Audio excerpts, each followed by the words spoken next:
وَاسْتَغْفِرِي لِذَنْبِكِ، اور بیوی سے کہنے لگا تو بھی توبہ استغفار کر لے، مسٹیک تجھ سے ہوئی ہے، بس میں اب اس مسئلے کو اٹھا نہیں رہا. دیکھو آئندہ ایسا نہیں ہونا چاہیے، ٹھیک ہے نا، آئندہ تھوڑا احتیاط کرو. اِنَّكِ كُنْتِ مِنَ الْخَاطِئِينَ، اور کہنے لگا غلطی 100% تیری ہے لیکن میں تجھے کوئی سزا نہیں دے رہا، تو سوری کر لے بس. اور یوسف علیہ السلام نے سے کہا کہ تم کیا کر لو، مٹی ڈالو. آپ کو پتا ہے کہ پازیٹیو چیزیں مارکیٹ میں پھیلتی نہیں ہیں، نیگیٹو جنگل میں آگ کی طرح پھیل جاتی ہیں. بادشاہ نے اپنی بیوی کو خاموش کرا دیا، حضرت یوسف کو، لیکن ظاہر ہے اس کیس کو سننے والے 2-4 اور لوگ بھی تھے. وہاں سے بالآخر بات ہر آدمی نے ایک تو کہا میں آپ کو بتا رہا ہوں، کسی اور کو بالکل بھی نہیں بتانا.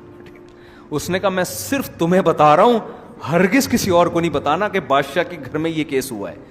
ہوتے ہوتے 2-4 دن میں پورا مصر یہی باتیں کر رہا تھا، اور خاص طور پر خواتین زیادہ دلچسپی لے رہی تھیں.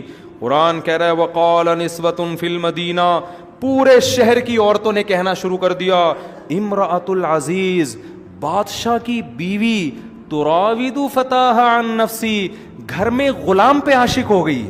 توبہ توبہ، کسی شہزادے پہ ہوتی ہے بھائی، شاہی کسی دوسرے ملک کے بادشاہ پہ ہو جاتی. غلط تو وہ بھی تھا لیکن چلو کوئی لاجک تو بنتی ہے نا. عاشق کس پہ ہو رہی ہے؟ ایک غلام جس کو خریدا ہے بازار سے، غلاموں کی طرح گھر میں رکھا ہے، اس پہ عاشق ہو گئی. انا لنراھا فی ضلال مبین، یعنی ہمیں اس کے عاشق ہونے پر اتنا اعتراض نہیں ہے، گھر کے غلام پہ عاشق ہونا. انا لنراھا فی ضلال مبین، ہم دیکھتے ہیں کھلی غلطی میں پڑی ہوئی ہے، یعنی بہت ہی چی سمجھ رہے ہیں، جیسے لوگ طنزیہ باتیں کر رہے ہوتے ہیں نا. انا لنراھا فی ضلال مبین.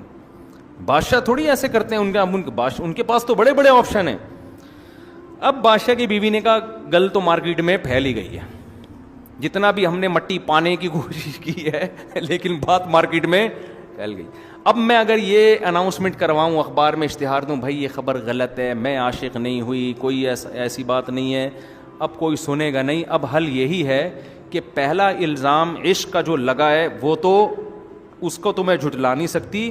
یہ جو دوسرا الزام ہے نا، مجھے بدنام کیا جا رہا ہے کہ غلام پہ عاشق ہو گئی، معاذ اللہ ایک کمتر لڑکے پہ عاشق ہو گئی، تو اس الزام کو اب مجھ سے اپنے آپ سے دور کرنا ہے. اب میں تمام عورتوں کو بلا کے یوسف کی زیارت کرواؤں گی، اور پھر ان کو پتہ چلے گا کہ میری جگہ تم بھی ہوتی تو تم نے بھی کیا ہونا تھا، عاشق ہی ہونا تھا اس کا. تاکہ یہ بدنامی، دیکھو انسان نا سب سے زیادہ اپنی عزت کی حفاظت پہ حریص ہوتا ہے اگر وہ عزت دار ہے.